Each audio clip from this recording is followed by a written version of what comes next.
Welcome back to the show, folks. It's Thursday Tier Talk. Apologies for the delay, a few technical issues as always, but of course, if you could head over to the upper tier, hit that subscribe and bell notification button, and of course, drop a like on the video. We dropped a match reaction today to the West Ham game, so if you want to check that out on the channel as well. Of course, joining me tonight, as always, my partner in crime, the Dazzler. How are you, Darren? Peace and love, Niall. Peace and love. Good, We good, should good. explain these technical issues. It wasn't the fact that I was just watching United go 2-0 up. It was the fact that I live in Dublin and I live in quite a populated area, and I should have no issues with Wi-Fi. But my house seems to be like an Iranian bunker. Like the Wi-Fi in it is horrific. And we've tried a number of things. Sometimes we hotspot, sometimes we go straight into the cable, and sometimes it's good, and other times it's just not good. So apologies on that, lads. It's usually on my fault or on my line. It's a fault on my line. Pardon I the pun. reckon it's the whole housing estate tapping into your modem or something, are they? I don't know what it is, man, but honest to God, I can't even play manager mode on PS5 because I can't get into the internet. It's horrific. It's still 0-0 in that United game you're watching, is it? It's 2-0 there, thankfully.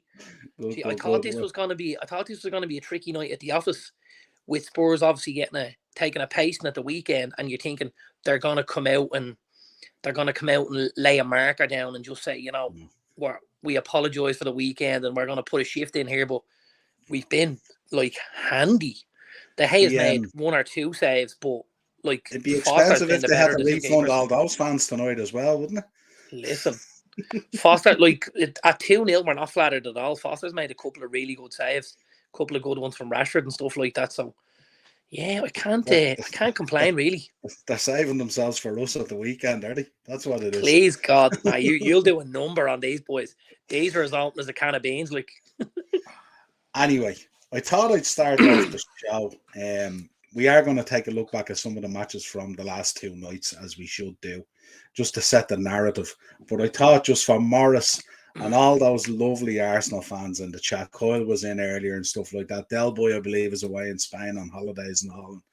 I'm not sure if Warren's in or not, but if they are in, I thought it would be only fitting that this is how we start the show. So I found a little video that I thought aptly describes the way things are going. So, shall we play the video? Will I roll it there, Colette? Roll VT there, Colette. No problem. Oh, Jesus Christ. Oh, my God.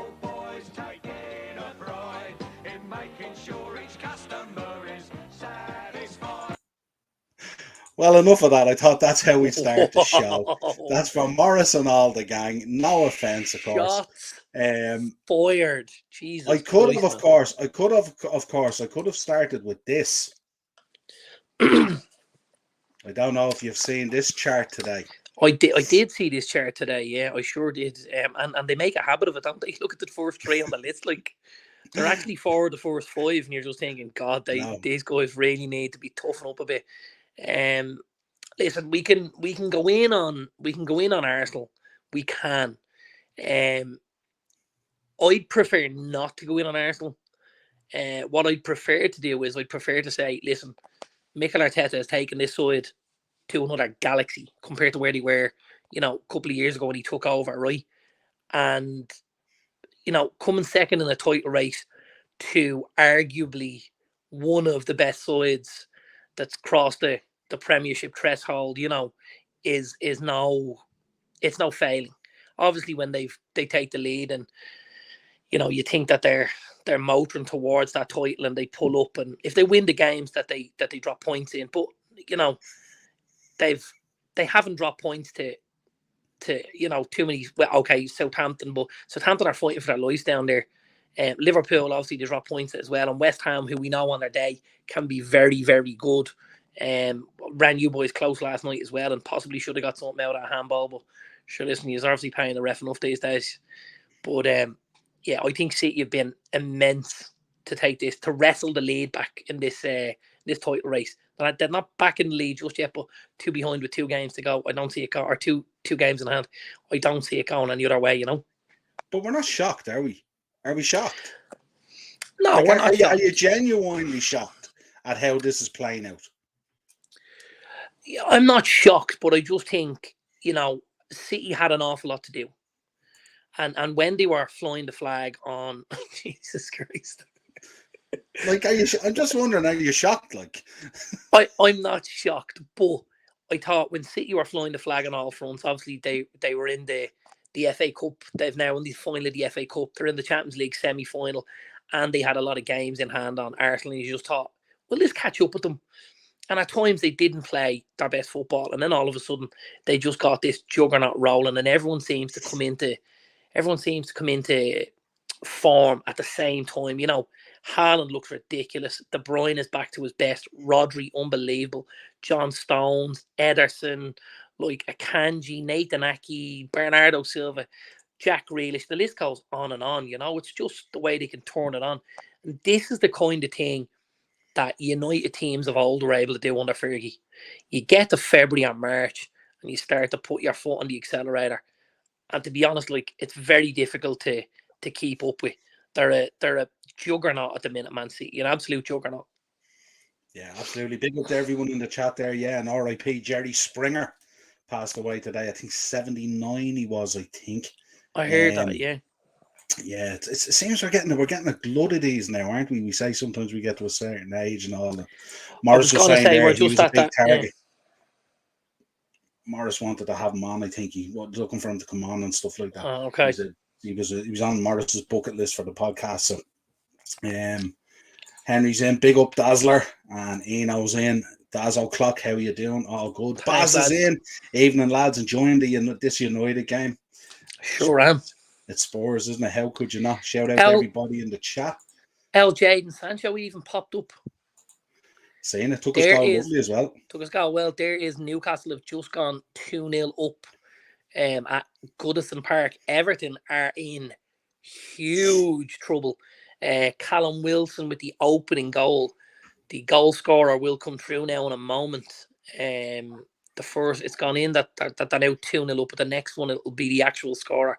So we'll keep you up to date to that. But Everton are in dire trouble here now.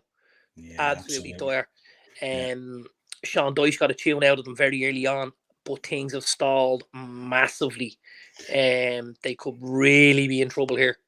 Do you know what I was saying today on a stream? I was on a stream today and I was saying, aren't we going to see some lovely stadiums in the Championship next year? You sure are. Joe Linton with the goal to make it 2-0. Yeah, and of course we gotta drop a mention to Sheffield United, who obviously secured promotion to the Premier League last night with a big 2-0 home win against West Brom. Paul Heckingbottom doing a great job at Sheffield United and has them back in the Premier League next season. Very, very good. Yeah, he's just never in doubt. Pep is a killer, absolutely. This year, Arsenal being top for so long is partially being due to having played more games than City for a good portion of it. I don't know. I don't know whether that's fair or not. I mean, they've been really good most of the season. Not when they're 12 points clear and City only have 2 games in hand. Like you can't say that. Yeah, they were good, Arsenal, and things caught up with them a little bit. They probably would have liked to have a clean bill of health. I think obviously the boy Saliba it's been a huge difference, having him in there. And then obviously Rob Holding, I know he got the goal and stuff last night, but he's culpable for a couple of the goals as well, just losing track of men, drifting in past them and stuff like that. And you can't, when you're replacing a Ferrari with a Fiat, that's what's going to happen. Yeah, absolutely. And we looked at Haaland last night as well. The graphic says it all, new record. After down and outing Mo Salah, 33 goals, 49 goals in total. Absolutely phenomenal. Machine. An absolute machine. And I made the point last night when we talk about Pep being so ruthless and like leaving Haaland on, even though the game was dusted, and giving him that time to get a goal and stuff like that, just goes to show how ruthless Pep I was going to say, like, he did everything but score last night, Haaland, up until a point. And I think the clever thing from Pep was, if he'd have taken Haaland taken Haaland off, the feeling might have been that he maybe didn't play so well or he didn't contribute. Because as strikers, you're looking at that goal return. Whereas he just slow played it. He left them on knowing he'd get bits and pieces in towards the end. If he took a chance, that gives him that little spur to keep him going at the weekend end as well. Do you know what I mean? It's very clever management. Yeah, sure. I mean, the hair was all over the place last night. You couldn't even see what he was doing, and he still Couldn't even scores. see it. It was like he's like a fucking yeti running around the place, but he was ridiculous. Now, in fairness to the guy, He's like, remember when Beckham with the hairstyles and he was looking for the different like products ads and stuff like that and all. That's His right. talent Remember, chasing is he that good L'Oreal he was the Brill cream boy, wasn't he? At one stage, El Beckham. Yeah, it goes with the sign as well, isn't it? Because he's totally worth it. Absolutely. Oh, now. Absolutely. 3-0 Newcastle. 3-0 Newcastle. Captain Wilson with another one. 2 for Wilson, 1 for Joe Linton on the night. Everton are creaking. Arsenal buckling here. Morrison, has Haaland had a drugs test yet? Pep bet Arsenal with long balls last night. Great manager at adapting his style. Yeah, you just listen. You guys should have played on the count and you didn't. And Connor's in. Welcome, Connor. Good to see you in there, mate. Hi from Ireland. You're in good company here, Connor, because we're all from Ireland. Absolutely. Come on, Manchester United, and you're in good company good here man, as well. Connor. With Darren there, and also Baz and the boys in the chat and stuff like that. So yeah, let's quickly talk about this. Can you see anything coming from this? Can you see anything? Can you see, do Arsenal still have a chance? If you were a bet man, would you still throw a few quid on Arsenal? Well, obviously the top line there is different now because they've played that game, isn't it? Yeah. So we're down. I'm just lazy at the graphics. Here we're down to 5 for Arsenal and 7 for City. I think it's going to be very tough for City, for Arsenal. But I think there's a couple of games that could make the difference. I don't think anyone likes to go away to Fulham, Brentford, or Brighton. They're just 3 grounds where, you can have a tough night's work and they can dig their heels in. And we know what it's like up at that community stadium in Brentford. If even Tony and Brian and Wemo are at it, they can really, really put a shift in and put the pressure on.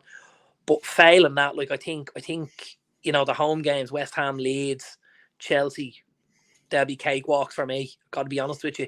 Probably Everton as well, something similar. I think the big games for City are Fulham, Brentford, and Brighton. If they can take 6 points out of them 3 or even 5, they'll win the league. Yeah, I think so. Yeah, I think they go top of the weekend because Arsenal don't have a game until next week against Chelsea. It's Tuesday night. Fulham. Yeah, so Fulham. I think the boys are playing Fulham. I think on Sunday, is it? Because I think that's right. Because of the midweekers. And listen, don't forget, and when you look at that Arsenal, you look at those Arsenal games to come as well. Away at Newcastle, we know how difficult it is up there. And away at Forest, who are fighting for their life and absolutely battered Brighton last night. Great win for Steve Cooper and the boys. Absolutely. Yeah, absolutely.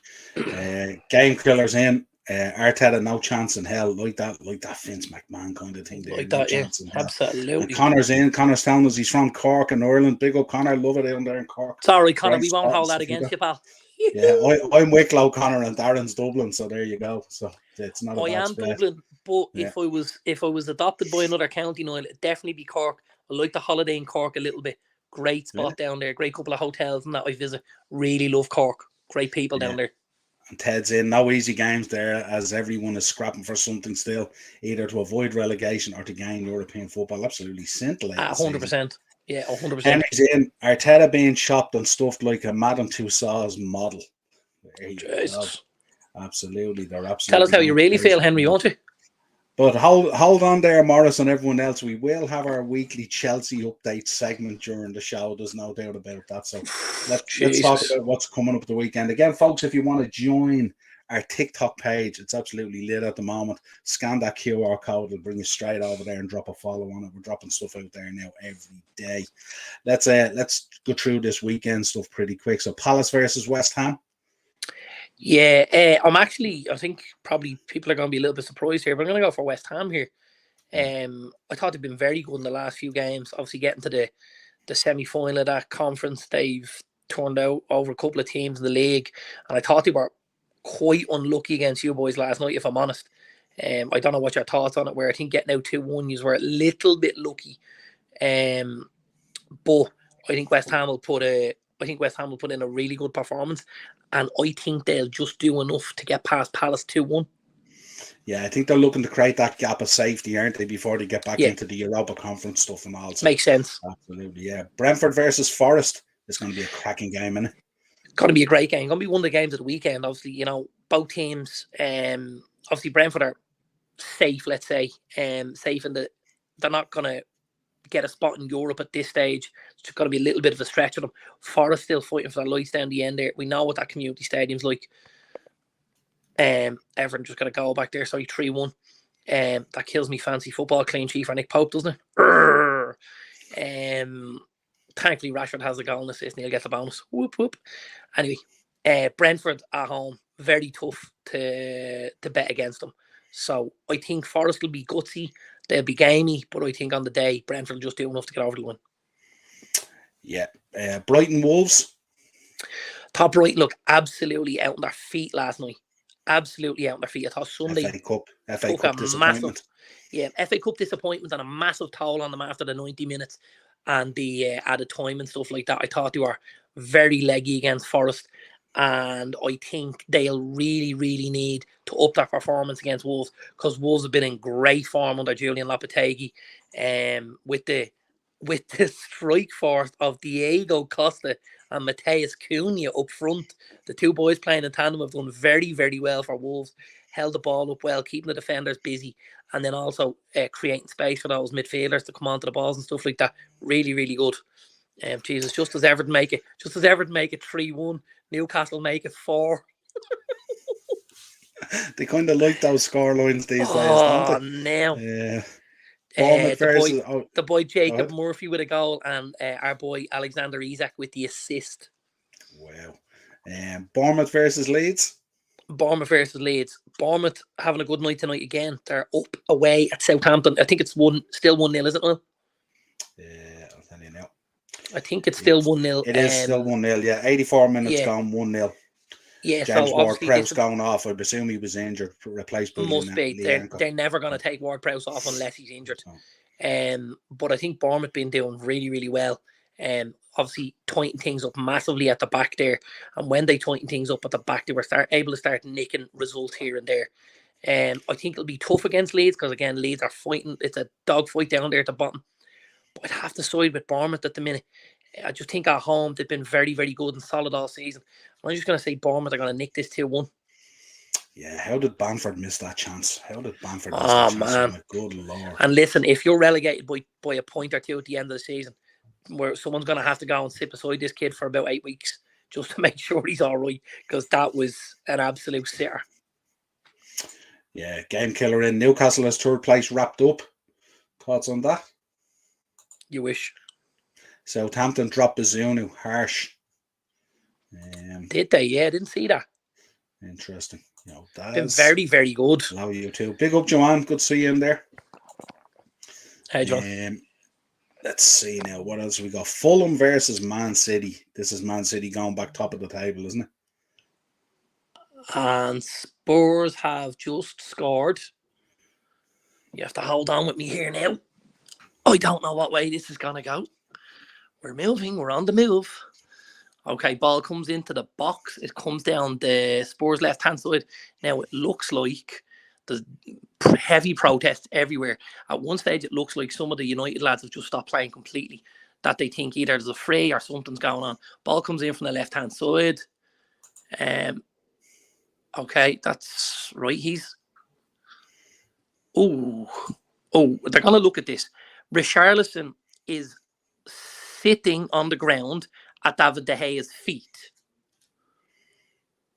Tying De Gea's laces together, is he? He's not a million miles away. Now, it's a great strike, I have to tell you, from the boy Pedro Porro. A great strike. Little half volley, edge of the box, outside of the right foot, and arcs away from De Gea, just inside the post. But, no, they've given it. But you've got to look at it and say that there's a case for De Gea being obstructed by Richarlison, I would think, with being on the floor like that. But obviously, that's not what we're... Oh, hang on. Oh, get in. Oh, Bruno Fernandes just hits the bar. Saying that, yeah. Oh, my, they should score. Oh, it's a lovely piece of football. They go straight up the far end. Marcus Rashford does unbelievable. Christian Eriksen, little ball into the feet of Bruno, who's he putting his arse there? He puts Clement Longlaw on his absolute arse, right? And then toe pokes it over. You know what? It clips Fraser Foster's shoulder and goes onto the bar. It's an unbelievable save. Aaron Wan-Bissaka with a diving header, and Foster just gets up for the rebound. Corner kick for United. This is end to end now. Wow. Okay, where were we? Fulham versus Man City. Fulham versus Man City. Get in. Fulham versus Man City. Yeah, listen, this is going to be a tough game for City, only because Fulham have been good at home all season. It's not a nice ground to go to. We know that. It's one of them tight grounds. The fans are on top of you. It's not a nice place to go. But if anyone's gonna sort that out, it'll be City. And in the form they're in, you couldn't back against them. So I've gone City 3-0. 3-1, sorry, 3-1. City 3-1. Nice. United versus Villa. It's going to be a tasty one, isn't it? This is going to be a really good game. Villa are in unbelievable form. I do kind of feel like we owe Aston Villa one after earlier on the season where they upended us in Unai Emery's first game in charge. I think Ten Hag spoke about it and he said, it was very difficult to know what we were going to be playing against because it was his first game in charge. We will have a much better idea. Oh, Southampton just nicked an equaliser in the 89th minute. Shea Adams. We'll have a much better idea what we're going up against, obviously, with Villa. But that doesn't mean it's going to be any easier because they've been in unbelievable form over the last couple of weeks. Watkins, Mings, Martinez, the boy Alex Moreno, a lot of good football being played at Aston Villa. I would be happy enough to get out of here with a draw. If we beat Spurs tonight and can get a draw at home to Villa, 1-1, I'd be happy out with that. Yeah, 4 points from both those fixtures would be good. 4 points. Away at Spurs and home at Villa is 4 points is job done for me. Yeah, absolutely. Especially the way Villa are playing with Emery and all. They're playing great 100%. Stuff. Yeah, 100%. Newcastle versus Southampton. Henry's gone for the Newcastle win. I think we all would be, wouldn't we? Yeah, absolutely. This could get messy.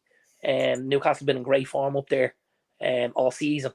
And really turning on the goals at the minute, Newcastle. Joe Linton scoring goals. They're chopping and changing between Wilson and Isak. There's goals from both of those boys. The boy Jacob Murphy's got in the score sheet quite a bit. So I expect Newcastle to do that pretty handily. I'm going to say 3-0. Morris is enjoying our little impromptu watch along here. And then Liverpool versus Tottenham. Yeah, see this. You're gonna. Oh, Southampton's goal has just been disallowed. Oh no, that's horrible, isn't it? Mm-hmm. Southampton's goal has just been disallowed. I think this is going to be an absolute steamroller. Liverpool and Spurs. I have no particular reason why why it should be. Spurs they're on shaky ground at the minute, but I think Liverpool are going to absolutely thump them. I don't think you've been in the best form. You're obviously getting results and stuff like that. You're just nicking games. You nicked it obviously against West Ham. You nicked it against Forest. Spurs are very, very open. If they play like this against Liverpool, I'm going to predict Liverpool 5, Spurs 1. Big win. Chat will be very happy with that. You haven't been on, obviously you don't be on the Liverpool podcast that we do and stuff like that. What have you made of this change for Trent Alexander? 5 assists in last 4 games and stuff. Yeah, I think it's I understand what they've done. They've kind of had a little look at Manchester City and what Pep has done with the right back and stuff like that, and how he's tucked into that central position. I think the first one we seen them do it with quite heavily was the boy Rico Lewis, who started earlier on the season, was tucking right in and turning into a midfield diamond at times, getting on the ball quite a lot, and it was a really big tactical change. I think it's a great idea for Liverpool, but it does make me wonder, and this is something we've spoken about previously, it does make me wonder whether or not that's something that we'll end up seeing a bit later on, is Trent playing higher up in a position further forward, maybe on the right of that midfield tree where he can create, because we know, listen, the kid is one of the best passers in the league. There's no bounds about that. I have him in my fantasy football team, by the way. I'm not necessarily not a fan of him. I'm not a fan of him as a right back, and I think that I have to make the line there. You know what I mean? But yeah, I think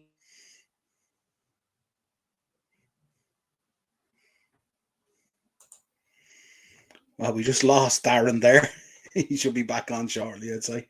But yeah, Morris is in. Bournemouth 3 points off Chelsea now. Wow, that's mad, isn't it, when you think about it? Chelsea. I was listening to Cundy last night on Talk Sport, and he was saying if there was 12 games to go, if you look at Chelsea's run-in as well, it's absolutely vicious as well. And it's going to be tough, but he was making the point if there was 12 games to go, he'd be really concerned about Chelsea in terms of a relegation battle. So that was in there. Henry, when are you live next? I think we're on tomorrow night. Tomorrow with me, Daz, at 6 o'clock, as far as I know. That should be a bit of crack. We'll have a lot of fun with that. We'll round out. Obviously, I think Liverpool are going to beat Tottenham at the weekend. Tottenham are just very, very average at the moment, if even getting absolutely slapped up.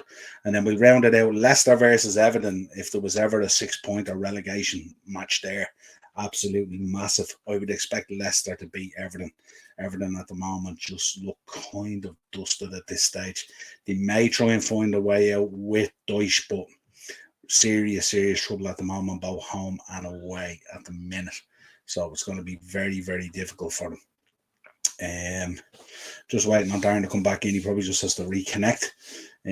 So what we will do is we will take where am I going to go with this? We'll take some news that I want to go through. Yeah, so we'll start with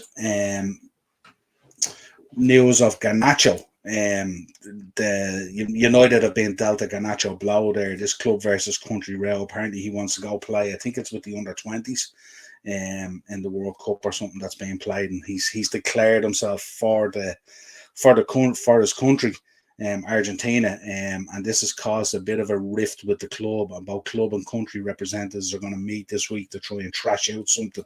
I think he goes off in and around the time of the FA Cup or something like that, and they want him involved. Ted's in. Somebody needs to get on the phone to Big Sam. Yeah, absolutely. Big time. So that's an interesting one out of United as well. We also have to talk, of course, about the takeover. I was hoping Darren to be on for this again. You can scan that code there, folks, if you want to go to our TikTok page. But interesting move from Ratcliffe. He's kind of offered the Glazers kind of a different option where he's happy for them to stay involved and stuff like that, under a different type of percentage deal and stuff like that. Obviously, Qatar, they want full control of Manchester United, so it'll be interesting to see which way the Glazers go, but it seems to be getting a bit drawn out now at this stage, so we will see what happens and we monitor that. But that's the latest news coming in at the moment, that Ratcliffe has moved. Now, interesting thoughts. I don't know where he's gone. I have no idea where he's gone. I don't know whether the phone fell or whether it ran out of charge or whatever happened. I have no idea, but he's gone, so hopefully he'll be back on in a few minutes with a better look and everything's okay. He has a crazy Wi-Fi over there as well, as mad as he said at the start of the show. But this is going to be fairly interesting to see how this whole takeover thing pans out. Do the Glazers want to stay involved? And you can imagine the uproar from the United fans as well if they were to stay involved. They're really pitching their hopes on Qatar taking over the whole thing. He's coming back in drag. Love it, Henry. Yeah, absolutely. But we will keep an eye on that and see how that whole thing progresses. Also, there's been a change to the FA Cup final. Here he is. I'm going to bring him back in now just in time. There he is. Welcome back. Back again. I was just talking. I was just talking there while you were gone.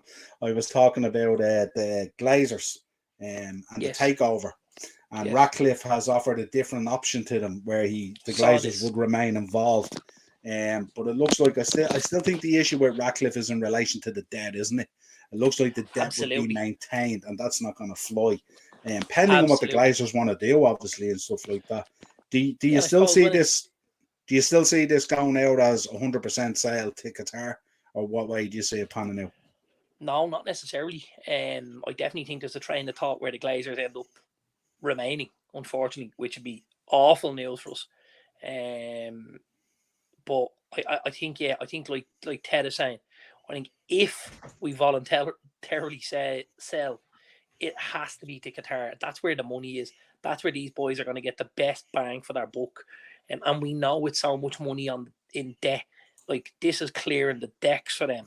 Absolutely clearing the decks. And this is the best deal they're going to get. Radcliffe's deal won't be anything like the Qatari deal. Let's be honest about that. Now, I know they're going to try and eke out every penny they can from the Qataris out of that tea towel, but like you've also got to decide at some stage we're bluffing to a certain degree because we actually need to get out of here because we have no capital to put into this and we need to free up funds for anything else we want to do outside of this club, you know?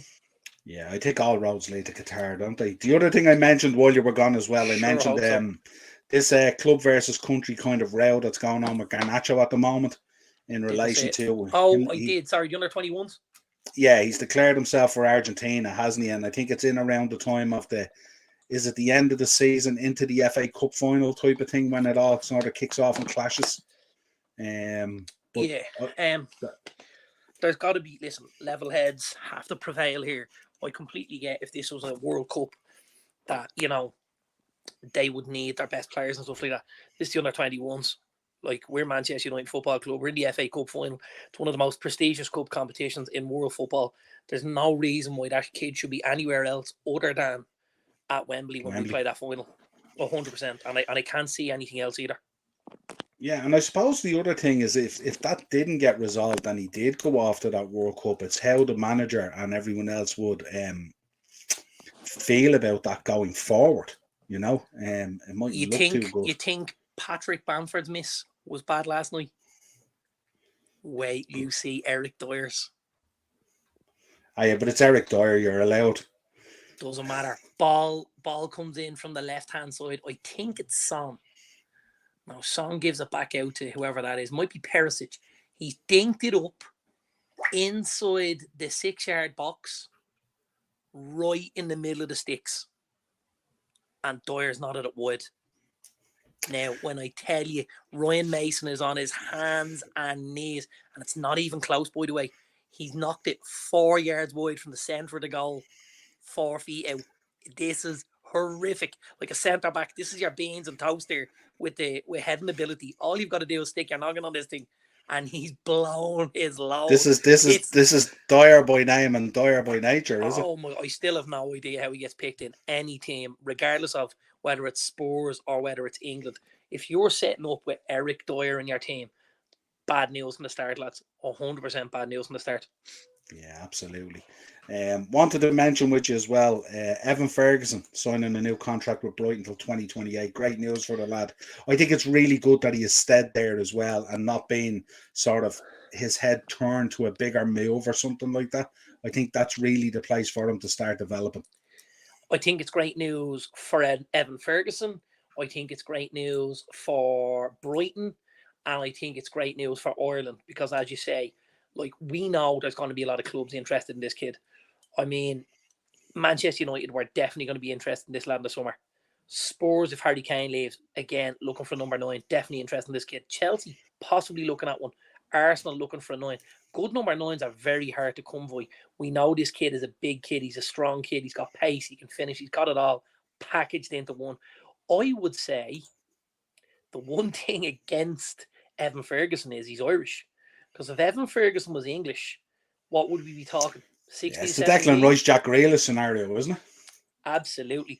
But great deal, great work from Brighton. Really, really great work from Brighton.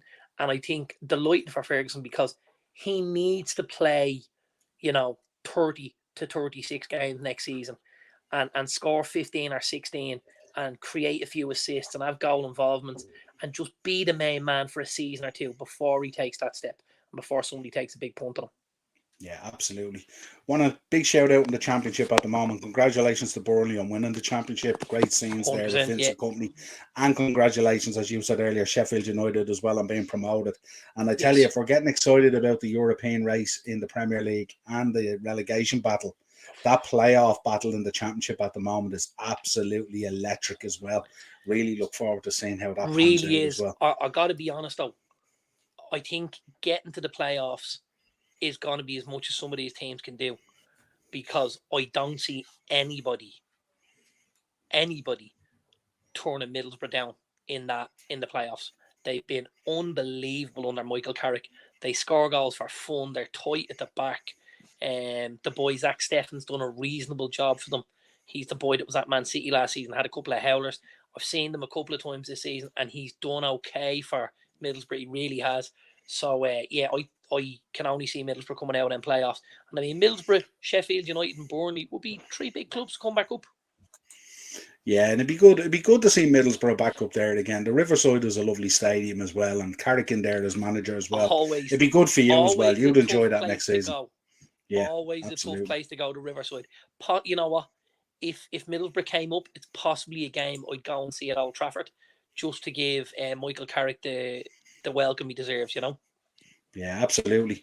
Right, let's kick in our Chelsea segment, our weekly Chelsea segment at this stage. Where do we begin? We could talk about Poch on the verge of being appointed. They're talking about Lampard staying in situ till the end of the season. I had mentioned earlier in the show, Jason Cundy was on TalkSport last night saying if there was 12 games to go, they'd be totally in a relegation battle. If you look at Chelsea's the running of their games, it's absolutely horrific. Some huge Yeah, games 100%. there. Yeah. And then you're dealing with stuff like this. I love this graphic the other day.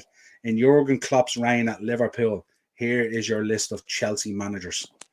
It's absolutely madness. Wow.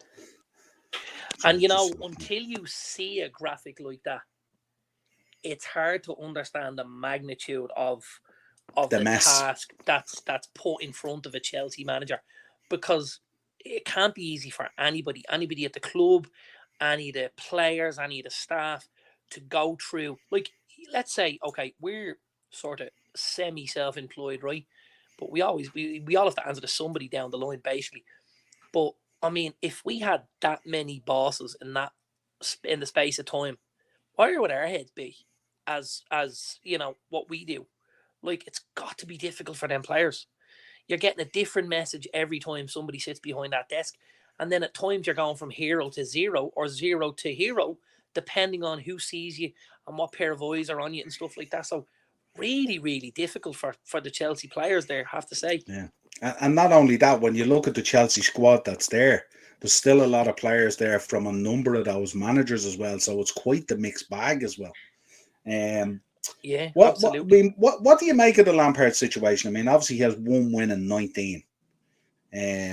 I mean, Shocking. If this was you, what would you be doing now? Now, I know you probably wouldn't have brought him back in because Oh yeah, Potter I wouldn't wouldn't have have brought gone him in unless you had I a wouldn't have plan. brought her in as a ball boy. Yeah. And I mean that with the utmost respect. Frank's Chelsea legend. Let's not forget that. But I do think at times, you know, we can take stuff like that, you know, emotionally, and turn it into other things. Frank had just put Everton in the relegation zone.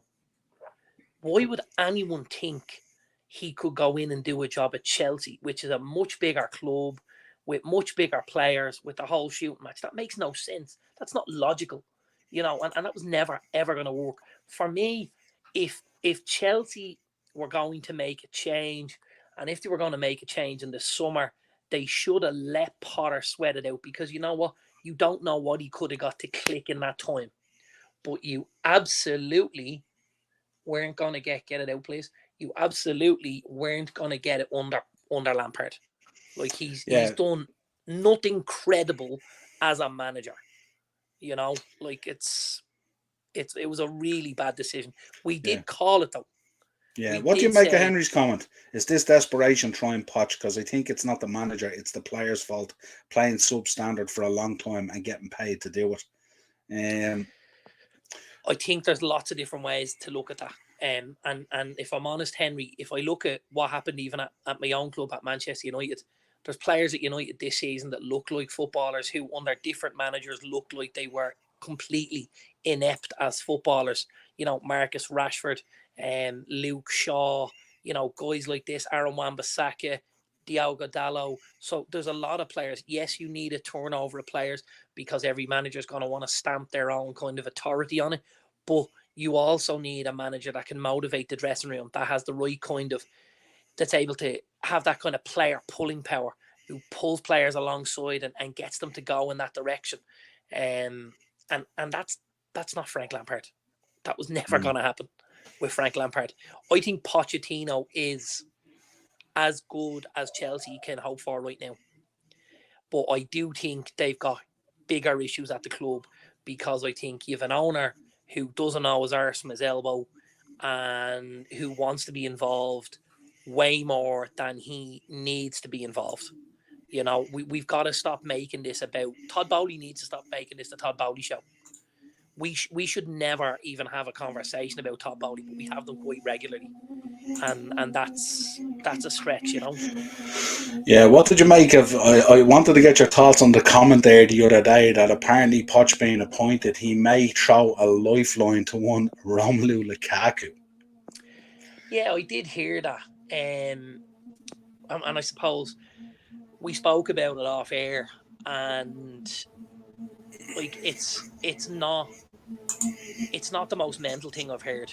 It's really not. Here we go, the spoon. It's not the most mental thing I've heard. It's really, really not.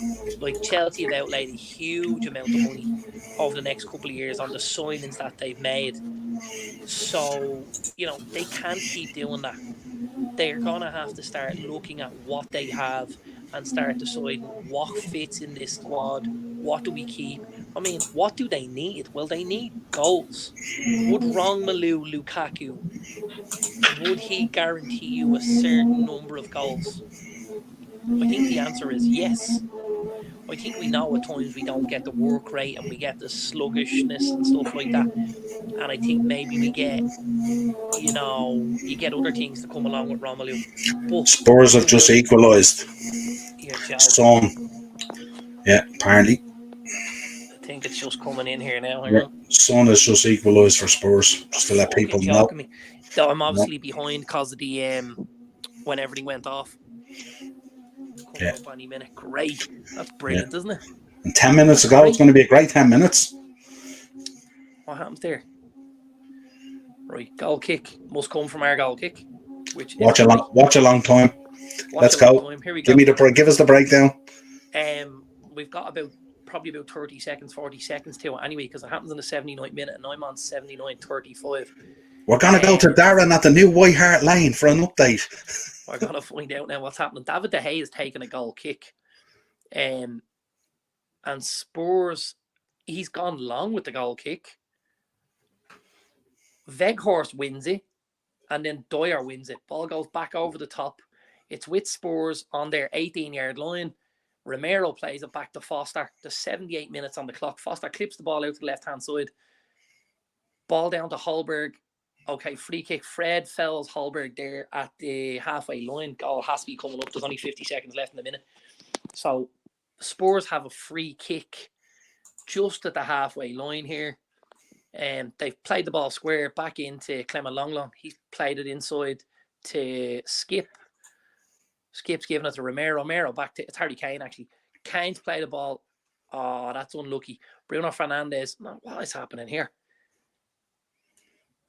Ball's broken free. Ball's back at David De Gea's feet. He's launched the ball towards the halfway line. We've lost a header. Harry Kane gets a knockdown. He squares to the back stick. Of course he does. And Son comes in on his Toblerone. It's the ball's kind of getting pinged about. It's going from one end to the other in a little game of head tennis. The ball falls at the feet of Harry Kane. Kane takes a touch, gets the ball out of his feet, and wraps it around the United defenders into a hole at the back stick. Son comes in and taps it in. It's great from Harry Kane, and Son's done really well because actually in the first half, Shaw's played the ball back to De Gea. De Gea clips it. It's gone all the way down the Spurs end. Spurs win the first header and it goes straight to Harry Kane. And Kane squares the ball. Is he off? Ooh, he's not. Who's 16? That's the boy Arnaud Danjuma. He's not going to give it for that. Yeah, very, real counter-attack goal. De Gea launches it. Spurs win the first header, gets knocked down to Harry Kane, and he puts the ball across the box and Son knocks it into the empty net.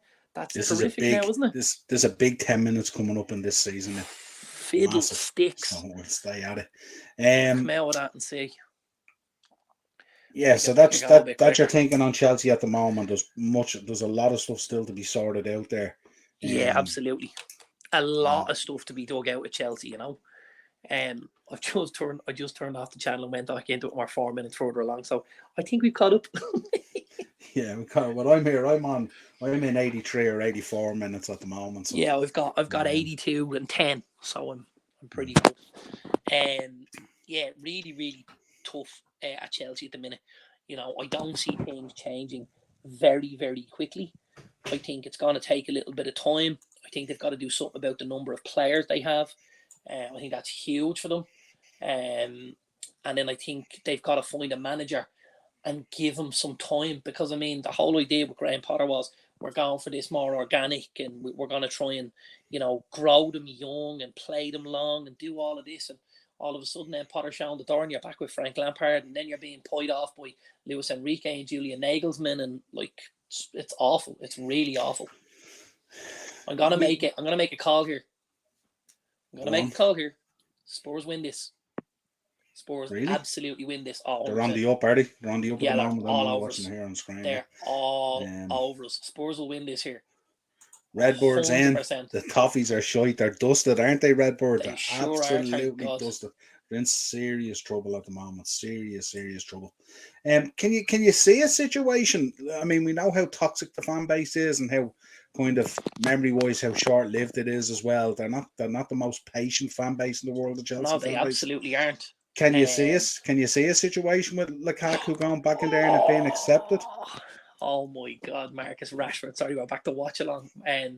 United break, and Bruno gets the ball just outside the 18-yard box. He pops the ball off with his right side, and one of the Tottenham defenders flicks the ball up, and it falls right in Rashford's path. He absolutely hits a rasper of a volley, and it just glides over the crossbar.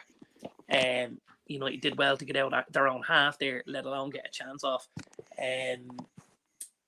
Sorry, you lost me again. Lukaku, can you see a situation where he's accepted back in with everything that's gone down? Is that the level of desperation to have a front man? Like, listen, don't forget, they've got the boy Christopher Nkunku signed up this summer as well. And maybe they're looking for somebody to be a foil for. He's not necessarily an out-and-out number 9. He likes to float around that number 10 position. He creates, and then he can go in behind if you've got somebody that can come short, which would suit a Lukaku down to the ground. If Lukaku comes short and Nkunku can go in behind him, it could be a recipe for Chelsea, you know. I think it's all going to be down to who gets the job and whether they want him involved or not. If I got the job and I wanted Lukaku involved, I'd have him involved. If I didn't, I wouldn't. And it's going to be down to personal preference, I think. Yeah, Henry just looking for the results. Henry, Bournemouth bet Southampton 1-0. The goal by Tavernier.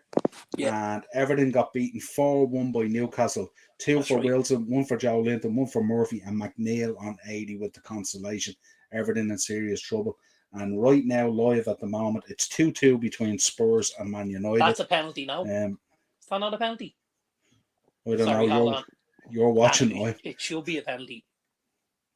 To you or to? I think it's on us now. Hang on. Anthony Martial. Oh, that's a penalty. Who's that? That's Kulusevski. Comes in on the back of Martial in the box. Martial's about to get a shot off, and he's gone in behind him. Now, they're gone to the fourth official, or they're gone to VAR. Everything's held up, kind of sitting on the ground. He's stretching it out at one end. There's a Tottenham physio on the pitch now with Kane. I don't know. Are we looking at a fourth official here? It's not saying that about VAR. Luke Shaw's in the referee's ear. He's trying to say, are you having a look at that? And I think the referee is saying, no, I'm not. There's no update from VAR looking at it anyway. Redbirds in, don't forget to hit the like, peeps. It helps the channel grow. Yeah, absolutely. Henry's in, big up red over Redbird. Ian's in, keeping the T-bar mustache trim. Henry's in, bye Neverton, see you in the championship. Yeah, absolutely. Eno's in, come on, you Spurs. Don't be doing things like that, Ian. Don't be doing that things, Ian. Redbird, how do Henry? I've been well busy all day. Only just got the chance to relax. How's your day going? Daz is in. Redbird, are you okay? He's all good. He's in the chat. That was quite funny. So Kane has the physio come on the pitch, and physio obviously decides that he's all right to continue. And Kane goes to walk off the pitch, and as he walks off the pitch, he's walking past Luke Shaw, and Shaw puts the hand up and must say something to him, but Kane starts proper belly laughing with whatever he said, so they must be having a bit of crack, the two boys. Yeah, I wonder did Kane go down as a distraction to the go to VAR or something like that? Maybe. I don't know. Spurs have made a change. They brought on our friend Ryan Cummins' favourite player, Japhet Tanganga, and they brought him on for Son. Interesting. So obviously they are thinking if we can get out with a draw here, we'd be happy. Now they were in the ascension, so the fact that they're taking Son off is a bit of a shock to me. He's caused trouble down that left-hand side all evening. United now camped in the Spurs half, but not able to break down the 2 banks of 5 that Spurs have at the minute. 2 banks of 5 that Spurs have. 2 banks of 5.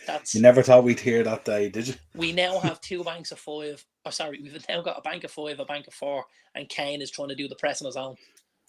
The bank of Levy. Unlucky. So, Chad, if you have any other questions for us, we've gone through all the topics tonight, but we'll probably stay with you to see out this game. Darren's given us a nice little impromptu watch along there.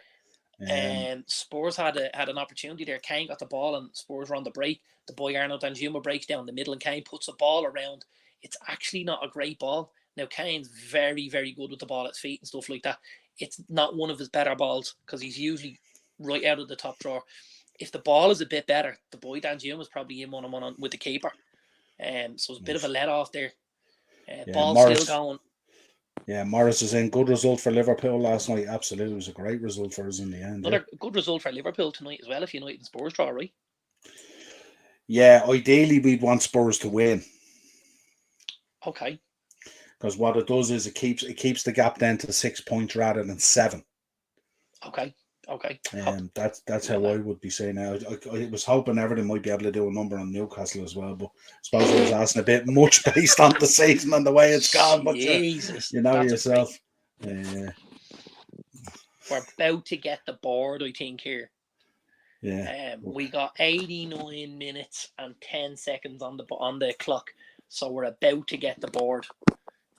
Show us what we got. If we got 5 or 6 minutes here, I could definitely see a winner.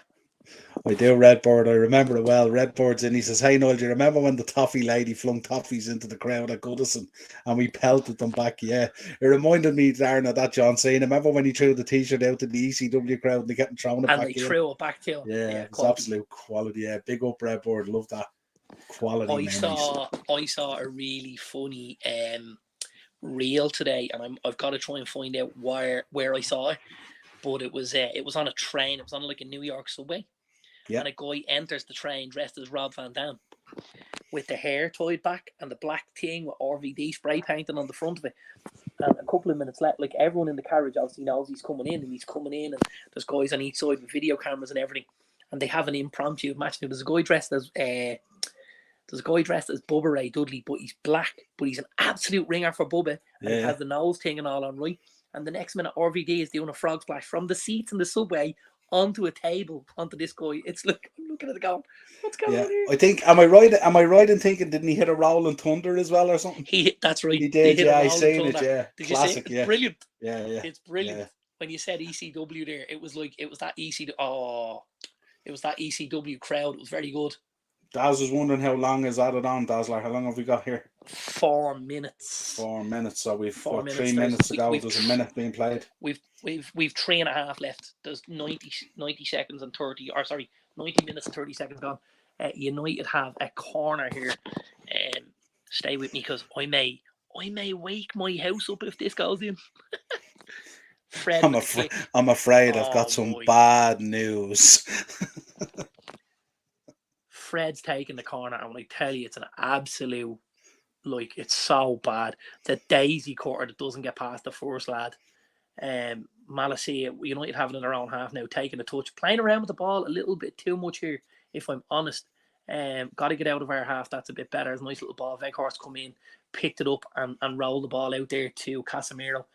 Bruno Fernandes has the ball. He's got bodies ahead of him. Again, Spurs very, very tight at the back here. Ball's gone out wide to Rashford. First time ball into Martial, doesn't get there. Who's that? Done well there, Marcus Rashford. Done well. Gave the ball away. Tried to give a first time inside to Malacia, and the defender cut it out. But he stepped across the defender, so the defenders took it wide. Took it out on the touchline, which meant United got the ball back. It was good from Rashford. Very clever. Still flaunting around. That's not a good ball from Bruno Fernandes.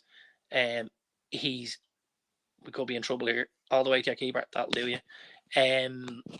Spurs looking to really play on the counter attack here. United have all the possession and all the territory. There's 92 minutes on the clock. There's 2 minutes left to go. Fred's just picked it up just at the halfway line. He's looking ahead of him. He's going to knock the ball out wide to Dalot, who's then going to push it down the line. Is he? No, he's come inside. That's a great ball to Bruno. Bruno out wide to Anthony Martial. Martial's played a nice little ball inside to Fred. We're stepping up the pitch here nicely. Fred's giving the ball to Luke Shaw. Luke Shaw, ball in the box to the back stick. Great ball header. Oh, Casemiro just missed a sitter. Ooh, it's not a sitter. It's not an Eric Dyer. Put it this way, he's gone up, challenged at the back stick.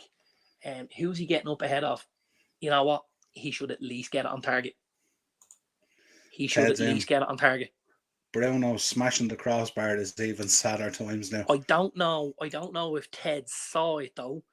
Actually, Bruno didn't smash the crossbar. He smashed the keeper's shoulder. It hit Foster's shoulder on the way to the crossbar. So it's actually a really good save from the boy Foster, who's been good tonight in fairness to him. Yeah. Has needed to be, I would imagine. He has, yeah. We've got 1 minute left on the clock. Luke Shaw's playing a ball. That's all right, actually. Hold on to that. Deep in the Spurs half. Bruno Fernandes has it. He played cross-field ball. Who's he picked out? That's a great ball, by the way. Great from Tanganga. Weghorst. Fred. Side foot. Deflection. United corner. Oh, my God. Don't let Fred take the corner. Weghorst does really well. The ball comes into the box and he knocks it down first time to Fred. And Fred has a little side foot and he's just trying to bend it round the centre half. And hang on, United have it now here. Luke Shaw. It's coming from the corner. They've gone short. It's with Rashford. Back to Shaw. Give it out here. That's not going to get in. That's a great ball. Back stick. No. And he's called it for offside. Offside. Yeah. And that's it. He's just blown it up. 2-2. Yeah, 2-2. Not a good. Interesting teams at the moment. 2-0 up, throwing away 2-0 leads, isn't it? No, listen, especially after their day, because we expected a Spurs response tonight, didn't we? I did anyway. I was a little bit wary of them tonight. Apprehensive. Yeah, I was a little bit wary of them. I knew they could do something tonight. And obviously they've got the draw. It's big to come in. They were 2-0 down at half time. They've come back from 2-0 down. So Ryan Mason's obviously done something right at half time with the chat. I suppose it keeps the gap between us and Spurs, but it does allow Newcastle to maybe step a little bit further ahead than we would have liked. I'm just going to look at the table now. Why isn't that charted? So table reads, Newcastle have played 32 games and they've 62 points. United have played 31 games and we've 60. So we've still got a game in hand on Newcastle, which could lead us back to third place. We are now 6 points clear of Spurs with 2 games in hand. And we are 7 points clear of Liverpool with a game in hand. So not too bad. The Villa game becomes a big game at the weekend now. Really does. Yeah. But again, excuse me. And us with Spurs. We're playing Spurs on Sunday as well. And you with Spurs, yeah, exactly. I think he'll do Spurs. I got to be honest. Yeah. I think he'll don't know what happened during the halftime break, but the lads seem to have forgotten how to play. I will say one other thing about that, Ted. And we saw this happen. We saw this happen 2 to 3 Thursday nights ago when United played Sevilla. His substitutions weren't good. We were 2-0 up against Sevilla, and he made some questionable substitutions, and he's done the same tonight. Yeah, he's done. It sounds like you created chances, you just didn't score though. from what you were We giving us there. we did create chances. Fraser Foster was definitely the better and the busier of the two goalkeepers. But I don't like some of the substitutions. I think the substitutions are a little bit negative. Now I know, yeah, I get that. I 100%. I just don't think. I think actually, what the big loss for us was, he took off Christian Eriksen quite early, and when he took off Eriksen, things changed drastically for me, because we lost control of that midfield battle that we had bossed. Excuse me, because we held on to the ball in before the subs. We were pouring. You're absolutely right, Ted, and I think that's why he changed it. But I think Eriksen was the wrong change to make. I think I'd have left Eriksen on. I think we controlled the game much better in the tempo when Eriksen plays. Yeah, well, I mean, you can see how much of a loss he is when he's been out injured and stuff like that. So he's obviously vital to how your midfield ticks, and especially I think he's really vital as well in terms of how he releases Bruno into the game as well, in a much better fashion and stuff like that. Well, that's it for this week. Daz is in. Niall, off topic. What night is the wrestling? The wrestling. You're not forgetting Beat the Bookie, Niall, are you? I am, sugar. I am forgetting Beat the Bookie. I did. Sorry, we have to do Beat the Bookie. Absolutely. Because I've got my bets ready. Brilliant. Hang on 1 second now, and you fired away with your ones then. Okay. Totally forgot about Beat the Bookie. How did I forget about that? Fairly right, in fairness, Niall. It's not something. What night is the wrestling on? Daz, do you mean our wrestling show, the Dynamo's Dozen one? That's on. It was on this week on Tuesday. I was on doing it. If you're wondering what night we do the wrestling, so it was Tuesday night this week. It depends on what night the kind of Ian does it with me normally, but it depends on what night either the Chelsea game or the Liverpool game falls on. And depending on what night they fall on, it's either the Tuesday or Wednesday, but it'll always be Tuesday or Wednesday.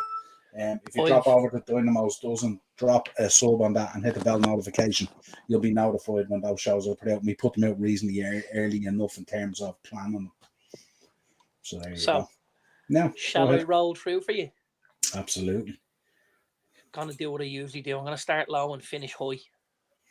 We wouldn't have it any other way. First one, straight up accumulator. 18-1. I've got 5 teams for you. I got Newcastle home against Southampton. I got Liverpool home against Spurs. I'll bring up the fixture slide. I got Leicester home against Everton. I got Bournemouth home against Leeds and Brentford home against Forest. I got 5 homes and it's 18-1 as a nice little accumulator. And I don't think any of them are a stretch. Okay. Nice price. Yeah. Number 2, I have gone with a goal scorer bet. I've gone with an anytime goal scorer bet. I've gone with a couple of heavy hitters now. So Brentford at home. It's only one goal scorer on your lips when they're home, isn't there? That's Mr. Ivan Toney. Yeah. I've gone for the Man Mountain, Erling Haaland. Mm-hmm. I've gone for Mo Salah, Liverpool against Spurs. And then I've had my fourth one. I'm gonna say those 3 are the 3 bankers, and I've had to buff my price out a little bit. And I'll tell you who I've buffed my price out with: James Maddison. Because if you watched Leicester last night, James Maddison was unbelievable. Was really, really good. Was back to his very, very best last night. In the Leicester blue, and I think Maddison might just get on the score sheet at home, and that's where I'm going for.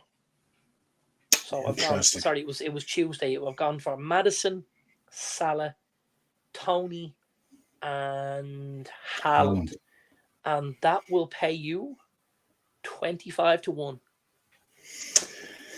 Interesting. I did a goal scorer bet as well, and we agreed on 50% of it. And I was surprised the other 2 that I put in there, I was thinking you might have put in there. So when I was doing that bet today, I was kind of thinking who you would pick and who we've been talking about over the last couple of weeks and who was in form. So you'll probably be able to guess the 2 I've put in, I would imagine.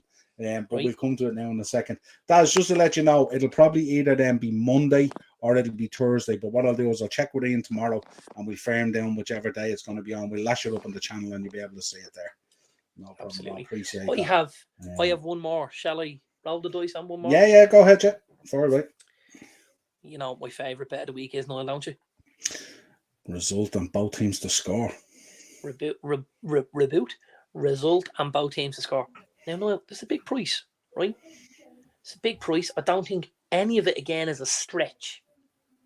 I got West Ham away at Crystal Palace. Yeah. I've gone Liverpool at home against Spurs. Yeah. Because you guys leak, but you score. And that's what Spurs are. They're a bit leaky, but they can bang in a goal every now and again. And I've gone for Leicester at home against Everton. Leicester, much better last night. Obviously, Tuesday night against Leeds. Everton getting thumped again tonight. I've gone West Ham, Liverpool and Leicester. All three teams to win and both teams to score. And that's 72-1. Yeah, the Leicester Everton one will concern me. I suppose Leicester have been leaking goals as well, but Everton also don't at scoring. Yeah, but they got one tonight against Newcastle, who are tidy at the back, don't forget. They did, and Ted is in with his one. He's gone for Tony, Grealish, Isaac, and Maddison. Anytime goal scorers, 55-1. It's a nice I bet. like that. You know, the only thing I don't like about that, Ted, and when I say I don't like it, Eddie Howe's been chopping and changing because I have Alexander Isak in my fantasy football team. And as it happens tonight, he rested him, yeah. He rested him. And Callum Wilson got on the score sheet. Now, what's going on here? It's telling me Alexander Isak only got a point tonight. But live score is telling me that he got an assist. So why isn't that updating? What's going on there? It's a bit strange, isn't it? Maybe it got changed or something. Live score wouldn't be the best either. It did get changed, you know. It did. So they gave him the assist for the Jacob Murphy goal. Yeah. And now it's been taken off him. And they actually scored again. Fabian Schär, and it was given as offside. Interesting. Right. Interesting. I've got three for you, and I did. We're thinking the same here. Ted is in again. Yeah, so I think Isaac will start at the weekend since Wilson started today. Yeah, he has been changing it around and stuff like that, and hats off to Eddie Howe. He's done a fabulous job as well. Yeah, so that was kind of my thinking as well. So we'll start. I did a straight up treble for Saturday as well, but I did 3 draws, as I do, and the 3 draws I went for, which is slightly against your thinking. I went for Palace and West Ham to draw. Yeah, it's not a stretch. I went for Brentford and Forest to draw. Yeah, again, not a stretch. And I went for Brighton and Wolves to draw. Yeah, I couldn't argue with any of them. I absolutely couldn't argue with any of them. And the 3 of those will pay you 48-1. Lovely. Tidy little. That's a nice little there. It's a nice little fiver. Yeah. Just tidy little skydiver. Look after yourself at the weekend there, tell you. Then I did an accumulator for Sunday, straight up accumulator, similar to yourself. So I went with City to beat Fulham. I went with Villa to beat United. I went with Newcastle to beat Southampton. And I went with Liverpool to beat Spurs. 12-1. You're hanging your hat on Villa, aren't you? Really, looking at it. I am, but if you look on form at the moment. Oh no, absolutely. I'm saying you're only getting your odds from Villa, because Liverpool, City, and Newcastle, again, you would describe as almost as bankers, right? Yeah, absolutely. As much of a banker as you could, you could see. But so then, at that rate, what price are Villa to just win at Old Trafford? And would you be better off then just punting on that one? Does that make sense? Yeah, like Villa to win and both teams to score or something. Or... Something like that, yeah. So Villa to win the game are 7-2. It's 3.5-1. Villa and both to score are 7-1. It's a big price, isn't it? It's nice. It's not not a stretch. Considering form at the moment. Absolutely not a stretch. Yeah. Absolutely not a stretch. So now that we've spoke about that, I've given away my goal scorer bet then, haven't I really? Well, you've given away that it's Ollie Watkins as one of them anyway, right? Yeah, and I agreed with Ted on the other one, of course. And then Alexander the other 2 Isak. I matched it. Yeah, the other 2 I matched it then, Haaland and Salah. So I went Haaland, Salah, Watkins and Isaac.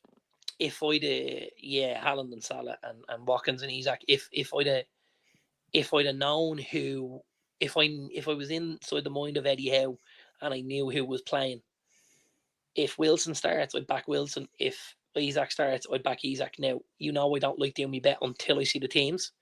So that's probably what I'll do. And if Wilson starts, I'll be on him. If Isaac starts, I'll be on him. He doesn't generally start both of them. Yeah, well, it's an any-timer as well. So even if Isaac even comes on, this guy could it probably is, grab a goal but against Southampton at home at St. James's. Yeah, but it's always tougher when you're coming off the bench. Yeah, you don't know how long you want the a line guy's share. getting. Yeah, You know absolutely. he's going to get, if he plays, he's getting 60 minutes. Yeah. And I'm going to back them within the hour, but I'm not going to take my chances if they're getting 25 minutes. You know what I'm saying? Yeah. Well, those four will give you 38-1. Yeah, lovely. So Lovely. not too bad. So a couple of good ones there. The treble draws on the Saturday is a decent bet at 48-1, and the goal scorer is a good bet as well at 38-1. Again, the only thing we're thinking about is Isaac versus Callum Wilson. So let's see what happens there. But again, they're probably going to be a very similar price. So if it was a case that you wanted to do Ollie Watkins and you wanted to do Salah and you wanted to do Haaland, you could just wait and see whoever starts for Newcastle, throw them in it and match the whole thing up. Yeah, absolutely. And as they say, the job is Oxo. Absolutely. Well, another great show in the bag. You can join me tomorrow night at 6 o'clock. I'm going to be on Henry's channel.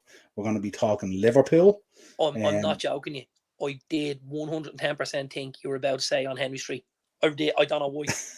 I was like, what's he going to Henry Street for? That's mad weird on a Friday night. Absolutely. And then Saturday, I'll be giving a Tottenham preview because we're playing on the Sunday. Sunday, you'll get a match reaction. Monday, we'll be back with Monday mashup. It's non-stop at the moment now between now and the end of the season. That's for sure. Plenty of content going out. As I said already, head over and follow us on our TikTok page as well. Everything is moving along nicely and growing. Thank you to everyone in the chat. Subscribe to all the channels. Some cracking a podcast on Henry Street, I'd say. Yeah, absolutely. Can you imagine? But until next time, folks, absolute pleasure. Cheers. Thanks, pal.